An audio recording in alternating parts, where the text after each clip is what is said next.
Hello everyone, welcome back to Amblin Entertainment. My name is Chris, and in case you don't know, I review movies and I rank them on a scale of 0 to 100 in increments of 5. Today, I know I said I would be doing a lot of horror reviews this fall, and I am. I got more horror reviews coming, but today I'm actually not going to be reviewing a horror movie. I am going to be reviewing one of the biggest movies probably, or maybe not one of the biggest movies, but a big movie from my childhood, E.T. the Extra-Terrestrial. I grew up on E.T. Now, I didn't... Here's the thing. I saw it several times when I was a kid, right? But the movie can be very emotional. And so sometimes I just didn't want to watch it. I was like, it's a heavy movie. I don't want to deal with that right now. I want to go watch something light. So I didn't watch this a whole lot. And I watched this today for the first time since I was probably 6, 7 years old. Yeah, long time, like over a decade, well over a decade. So this is probably the first time I've seen it in about 13 or 14 years. Yeah, last time I saw this was probably 2006, 2007. It's been a long time since I watched this movie, but I rewatched it today, and I gotta say it was a lot better than I remember it being. I really liked it. But before I get in all that, let me tell you about the movie. So E.T. the Extra-Terrestrial was released in 1982, and it stars Henry Thomas, Drew Barrymore, Peter Coyote, Dee Wallace, and Robert McNaughton.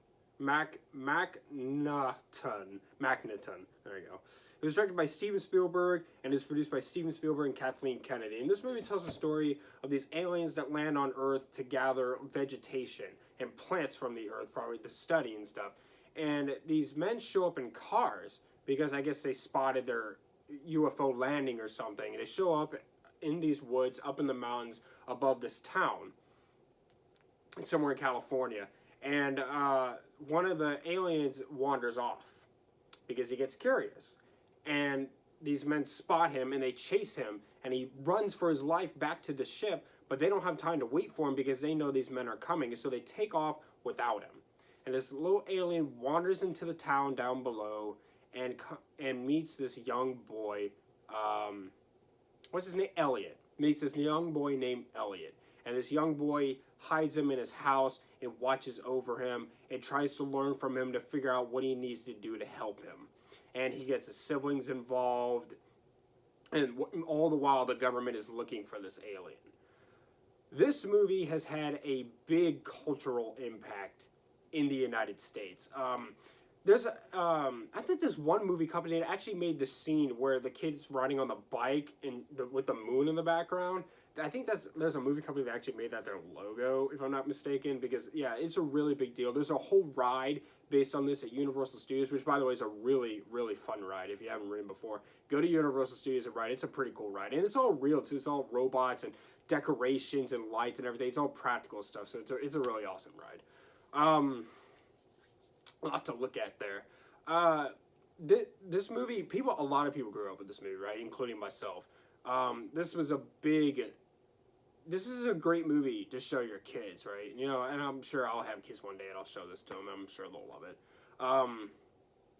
But yeah, this movie is a really big deal.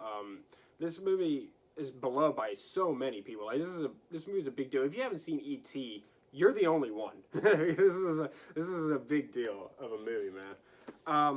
But let's get into my pros of this movie first. So first off is the music. The music in this movie is incredible. It won the Oscar for the theme song. Da da da da da da da da. Really awesome. I know that wasn't in my video where I talked about my top 20 favorite movie scores. But if I do make another part to that, this song would definitely be in it. It's really awesome. And it's not just the theme song, it's all the music in this movie. But the theme song won the Oscar. It was all the music in this movie is conducted by John Williams. Of course, he's the GOAT, the greatest of all time.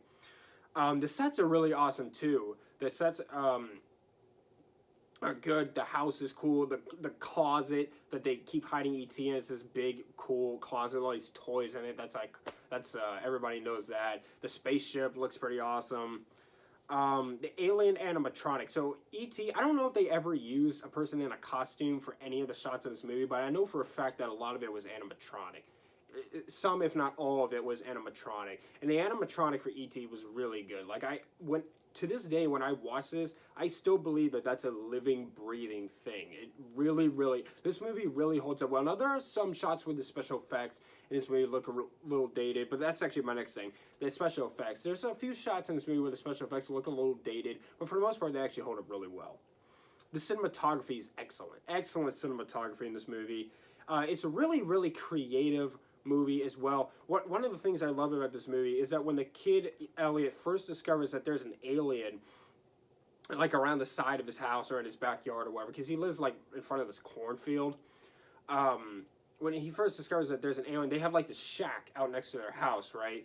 And he hears something, and so he goes over there to investigate, and he hears it in the shack, and so he picks up this ball and he throws it into the shack, right? And it stays in there for a moment, and then the ball rolls back out to him, and he runs inside screaming. Really, really, really creative stuff. It's just Spielberg does such a good job at this, and you see the alien, like within the first like minute of this movie, but they're all like distant shots, or like you get like these long like arm, like you see the fingers, and it's just such great stuff in this movie, man. The sound effects are really good too. This actually won the Oscar for the sound effects. The sound effects are awesome. It won 4 Oscars in total, and I think it was nominated for 9, including Best Picture. The sound effects are great. I love the interactions between Elliot and E.T. They have a really, really cute relationship with each other, and it's a robot, right? You know that it's a robot, like in real life, but this kid does a really good job. What's his name again? Henry Thomas does a really, really good job in this movie. He's a little kid. He's probably like 8 or 9 years old, and he gives a really, really good performance in this. Some people might say he's a little bit too much, but I thought he was really good. Steven Spielberg does an excellent job at casting child actors. All the child actors in this are great. Steven Spielberg really knows how to work with child actors, because a lot of times in movies, child actors are super annoying. Not in this movie. They're all really great. And the relationship between Elliot and E.T. is really, really, it's something special. It's funny. It's got some good laughs in it. And this movie has some, remember what I was saying earlier, it's an iconic movie. This is iconic stuff because E.T. makes them fly on their bikes. And there's a shot where he's flying on his bike in front of a full moon. And like I said, I can't remember what company it is, but there's a movie company that made that shot their logo. That's how iconic that is. Yeah, a lot of iconic stuff in this movie. E.T. phone home and his glowing finger, all that is super iconic. My only real con with this movie, and it's actually kind of a spoiler, so if you haven't seen this movie, you might want to just double tap the screen and skip 10 seconds into the video. I won't dwell on this long, so just double tap and skip 10 seconds into the video. But how did E.T. come back to life? That's what I want to know. I looked it up and I can't find anything. How did he come back to life? Somebody please explain. If you know, let me know in the comments, because I got no clue. But this is a really, really good movie. I can't believe I've gone this long without seeing this movie again, because this is a really, really good movie. This disc I bought, which actually I bought in one of my vlogs. I don't remember which one. It comes with a bonus features disc, and I'm definitely going to watch that when I get the chance. But yeah, here, oh look, here it is, right there. Well, if I can get the light to, yeah, there you go. Bicycle in front of the moon. Yeah, really, really iconic stuff. Yeah, E.T. is an incredible movie. This is now one of my all-time favorites. I haven't seen it so long. I haven't thought about it very much over the last 15 or so years, but yeah, really, really, just great movie. I can't believe I've gone this long without watching it. It was so good. But all that being said, I'm going to give E.T. the Extra-Terrestrial a 90. 90 out of 100. This was a really, really good movie. I love it now, and this is going to be, you know, when you have movies that you really, really love, usually you'll watch them about once a year. I'm going to make this part of my once-a-year watch list, because this was really, really good.